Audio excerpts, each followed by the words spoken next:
Hey everyone, Kieran King here. I wanted to do a small series on initial public offerings, or IPOs for short, since I have been involved in quite a few recently. So firstly, what are initial public offerings? Well, they're a way for companies to raise money by issuing new shares to the general public and listing on a public stock exchange like the London Stock Exchange here in the UK or the New York Stock Exchange in the US. And I've put up a few examples of others that you can see. So why do companies IPO or want to IPO? Well, it's generally for two reasons. One, to raise funds and put their business in a shop window, so to speak, to the world. And two, for early investors and shareholders to realize some liquidity and sell their shares, hopefully for a profit to what they bought them for. But the process to actually float or list on a stock market is no easy feat. And in today's economic climate, mid-2022 for those watching this in the future, it is really 10 times as hard just because of the market sentiment at the moment.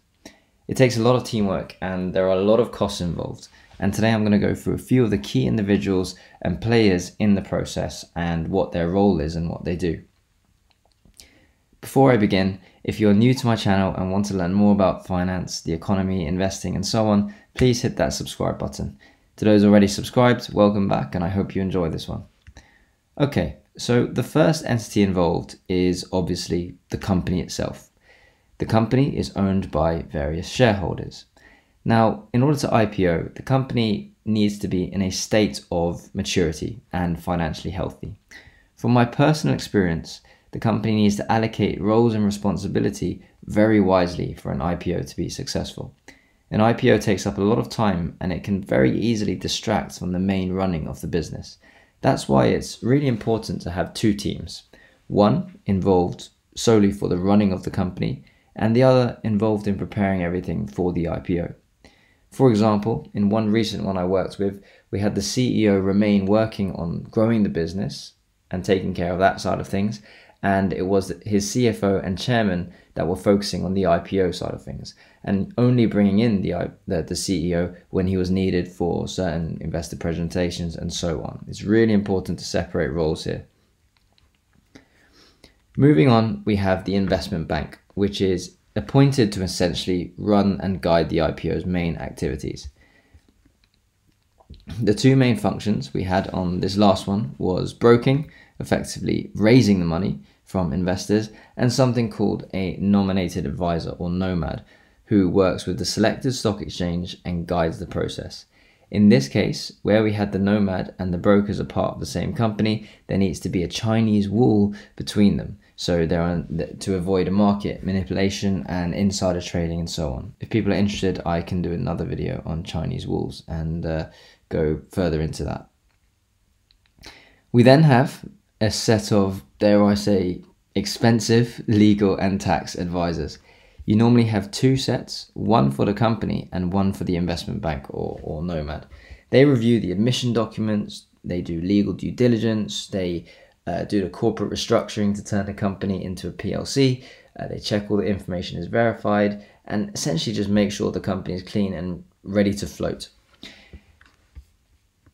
You then have your reporting accountants, and this is an independent firm that looks at the company's accounts and produces something called a long form report, which is a deep dive on all the company's historical accounts and also future prospects. They have to make something called a working cap report as well, which is a really interesting document that basically outlines 7 to 8 financial scenarios over the next 18 months that shows what the business effectively needs to run cash-wise for that period of time.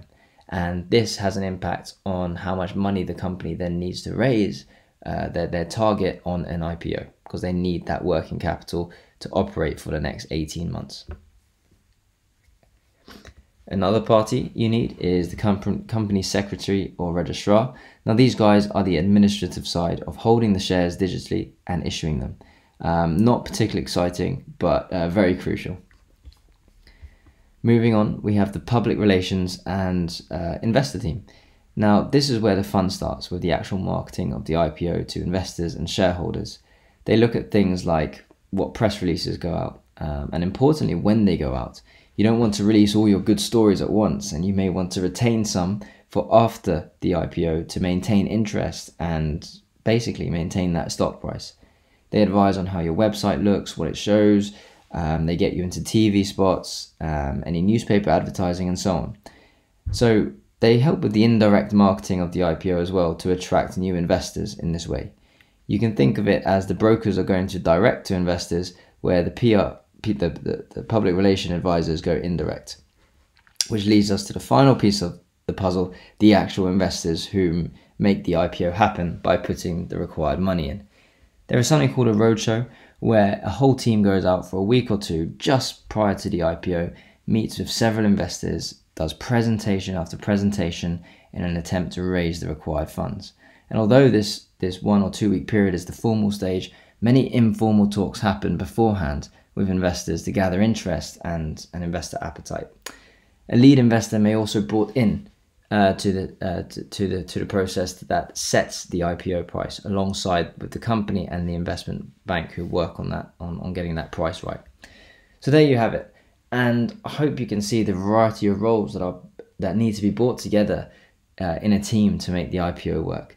It is by no means an easy task, and as you can appreciate, all of these roles come with a heavy price tag as well. So there you have it, folks, a little insight into who is involved. If you're planning an IPO for your own business, or on the other hand want to invest in various IPOs, do get in touch with me personally on LinkedIn or using the details on my page. Take care, everyone, and I'll see you all soon.